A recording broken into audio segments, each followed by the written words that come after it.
बच्चों, आज की कहानी बहुत ही प्यारी है। चलो शुरू करते हैं। एक राजा था, उसकी 3 रानियां थी। राजा बहुत ही कुशल योद्धा था और एक बहुत अच्छा राजा था। और उसकी 3 रानियां भी सभी एक से बढ़कर एक थी। बड़ी 2 रानियां दिखने में बहुत सुंदर थी और वे बहुत ही बड़े राजघराने से आती थी।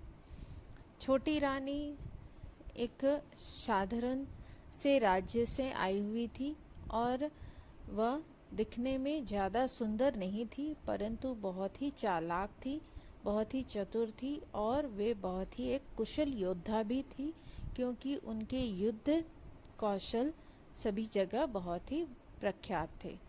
राजा खुद को बहुत ही सौभाग्यशाली मानता था कि उसकी तीनों रानियां बहुत अच्छी है। एक बार राजा विदेश भ्रमण को जा रहा था, तो उसने अपनी तीनों रानियों से कहा कि मैं विदेश भ्रमण को जा रहा हूँ, आप राज्य का ध्यान रखना और राज्य के सभी कार्यों का निर्वहन बहुत अच्छे से करना। ऐसा कहकर राजा विदेश को चला गया। विदेश से कुछ दिनों के बाद लौटने पर राजा बहुत सारे उपहार सभी के लिए लाया।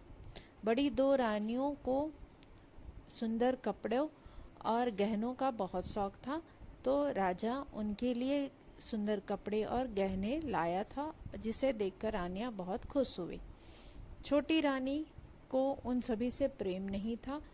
छोटी रानी को प्रकृति से प्रेम था, तो राजा उनके लिए एक सुंदर सा तोता लेकर आया, जो मनुष्य की भाषा बोलता था, मानवों की भाषा बोलता था और बातें करता था। यह बहुत छोटा था। रानी उसे देखकर बहुत खुश हुई और रानी ने उसको बहुत ही अच्छे से पाला पोसा, बड़ा किया, उसका ध्यान रखा और उसे शिक्षित भी किया। बहुत तरह की उसे नीतियाँ भी सिखाई और कैसे राज्य में रहना है, यह सब उसे शिक्षा दी। छोटी रानी रोज संध्या के समय वो अपने रथ पर बैठकर पूरे राज्य का भ्रमण करती थी और साथ में तोते को भी लेकर जाती थी। तोता सभी चीज़ों को ध्यान से देखता, समझता और अपने दिमाग में उतारता कि कैसे रानी क्या समझा रही है।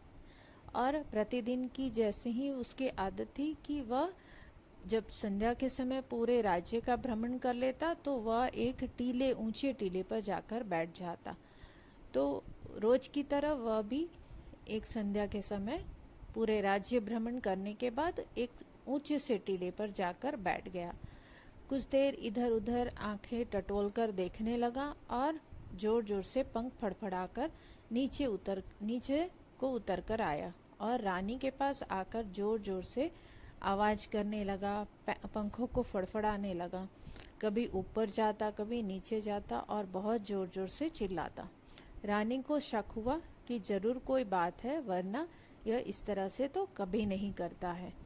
तो रानी ने तुरंत ही मंत्री को आदेश दिया कि क्या बात है, जरा जाकर देखा जाए। मंत्री पहले तो अपने राज्य के किले में सबसे ऊपर मंजिल पर जाकर उसने देखा, तो पाया कि बाहरी कुछ एक दुश्मन की टोली राज्य के तरफ आ रही थी और बहुत तेजी से आ रही थी।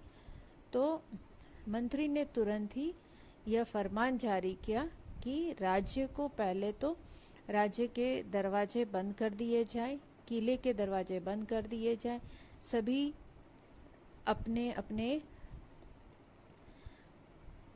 शस्त्र लेकर युद्ध के लिए तैयार हो जाएं।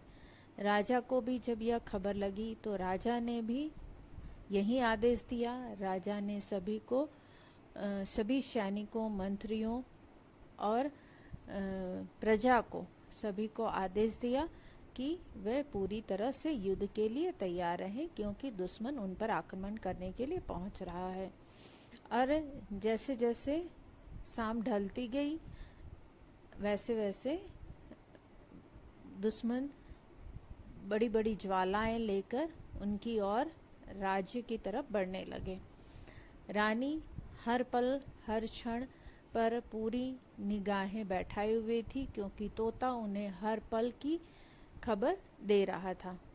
अब यह खबर राजा के लिए बहुत ही अच्छी साबित हुई, क्योंकि उन्हें दुश्मनों की हर हरकत पर नज़र थी। हर हरकत उन्हें पता चल रही थी कि कितने सैनिक हैं, उनके साथ कितने दल हैं, कितने जीव अर्थात के हाथी और घोड़े हैं, और कितने उनके पास औजार है। तो उन सभी का पता तोता अपने वाणी के द्वारा रानी को और राजा को दे रहा था। राजा ने भी उसी तरह से तैयारी की। युद्ध हुआ और युद्ध में राजा की जीत हुई। राजा बहुत ही प्रसन्न हुआ, क्योंकि रानी, छोटी रानी और उनके तोते के कुशलता की वजह से आज राजा को जीत हासिल हुई थी, और चारों ओर राजा की वाहवाही होने लगी। तो इस तरह से यदि हम में कोई अवगुण है तो उस अवगुण को हमें हमारी कमजोरी नहीं समझनी चाहिए, अपितु उस कमी को दूर कर, उसे किनारा कर, हमें हमारे में जो गुण हैं उनको आगे लाना चाहिए, ताकि हम जीवन में वह सब कुछ हासिल कर सके जो हमारी इच्छा है।